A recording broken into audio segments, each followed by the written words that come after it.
Doctor विकास और आज हम बात करेंगे पुराने से पुराने घाव के बारे में, जिसको वुंड भी बोलते हैं।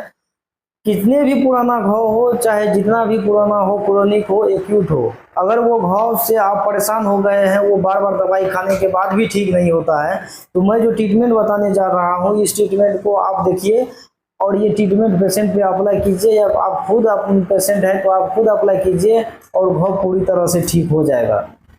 देखिए, मैं घाव का कारण पे तो बात नहीं करूंगा, मैं आज डायरेक्ट ट्रीटमेंट पे वाटर दे करके उसको मिला लीजिए और मिलाने के बाद ना तो पेशेंट को नस में देना है, ना कमर पे देना है, या ना कहीं भी मांस पे देना है। देना है कैसे? जिस तरह से आप घाव को साफ करते हैं उसी तरह से ये एंटीबायोटिक दे करके घाव पे आप उसको साफ कीजिए और साफ करके ये छोड़ दीजिए। ये अल्टरनेट डेज में देना है, एक दिन छोड़ करके एक दिन, मात्र 7 दिन ये करना है। उसके बाद आप उसको जो टेबलेट देंगे, मेगा सीवी 625 mg का टेबलेट दीजिए और मेगा सीवी 625 mg सुबह और शाम उसको दीजिए।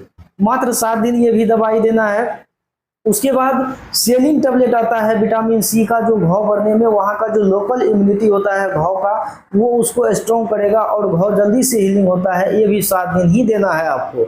उसके बाद एक इम्पोर्टेंट जो टेबलेट होता है ट्रेंटल, यानी कि पेंटॉक्सीफाइलिन। पेंटॉक्सीफाइलिन 400 mg का टेबलेट आप उसको सुबह और शाम दीजिए। बेसिक कंडीशन गड़बड़ है तो उसको आप 3 टाइम भी कर सकते हैं। ट्रेंटल का काम होता है वहाँ का जो ब्लड वेसल्स है, रक्त वाहिका, उसमें अगर आप ओरली मेडिसिन खाते हैं, ब्लड फ्लो के माध्यम से अगर दवाई वहाँ तक नहीं पहुँच पा रहा है, तो वो क्या करता है, वहाँ के ब्लड वेसल्स को डायलेट करता है और वहाँ का ब्लड वेसल्स में जो अवरोध है, ऑब्स्ट्रक्शन है, उसको खोलता है। और जो आप दवाई लेंगे ओरली, तो वो उसको वहाँ तक पहुँचाने में मदद करता है। उस कारण से आपका घाव जल्दी हील होता है।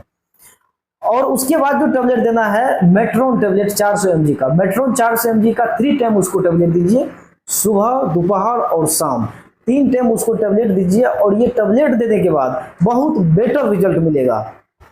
मात्र इतना ही टेबलेट देना है, चाहे वो जिस भी तरह का घाव हो, डायबिटिक फूड को छोड़कर बाकी जितने भी तरह की घाव हो, वो बिल्कुल 7 दिनों के अंदर और कम बजट में पेशेंट का घाव जल्दी से हील हो जाएगा। उसको हील होने में समय भी नहीं लगेगा और आपका पेशेंट बना रहेगा। इस तरह से आप ट्रीटमेंट करके देखिए और एक बार रिजल्ट अगर नहीं मिलेगा तब आप हमको कमेंट करके बताइएगा। ये मैं आपको सीक्रेट ट्रिक बताया हूं जो आज तक कोई नहीं बताया है। फिर से एक बार मैं बता देता हूं। ओडिसेप 125 mg में 2.5 ml डिस्टिल वाटर मिला करके न नस में देना है, न कमर पे देना है, न मांस में, कहीं भी नहीं देना है। देना कैसे है? जिस तरह से घाव को आप साफ करते हैं पानी से, उसी तरह से नॉर्मल जैसे सलाइन से साफ करेंगे, उसी तरह से उसको साफ करना है और उसको छोड़ देना है। वो एंटीबायोटिक क्या करता है, जो ओरली हम लेंगे या जो वो ब्लड के माध्यम से वहां तक पहुंचता है, वो डायरेक्ट बैक्टीरिया पे ही जाकर के अटैक किया है। और बैक्टीरिया वहां का जो भी है, वो ग्राम नेगेटिव पॉजिटिव जो भी है, वो वहां पे किल हो जाएगा। और किल हुआ तो आज एक दिन, पहले दिन में अगर ये ट्राई कीजिए ये स्टेप, और रात 1 दिन में आपको लगेगा जो घाव पूरी तरह से ठीक हो गया है। अगर ऐसा नहीं होगा तो आप कमेंट में हमको कमेंट करके बताइएगा, तो हम आज के बाद जो है फिर नए टॉपिक पे वीडियो बनाएंगे। Thank you.